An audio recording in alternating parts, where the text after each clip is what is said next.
Resurvey మీద credit చోరీ చేసే కార్యక్రమం ఏదైతే తాను చేస్తూ ఉన్నాడో ఆ క్రెడిట్ చోరీకి సంబంధించి తాను చెప్తా ఉన్న అవాస్తవాలు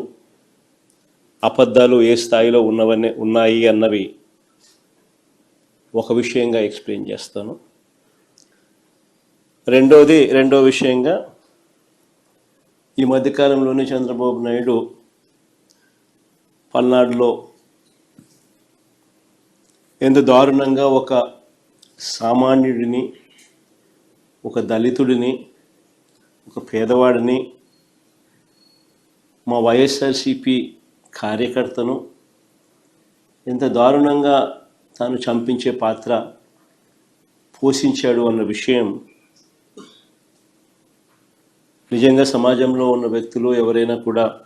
సివిలైజ్డ్ సొసైటీలో ఉన్న వాళ్ళు సిగ్గుతో తల వంచుకోవాల్సిన అంశం ఇది.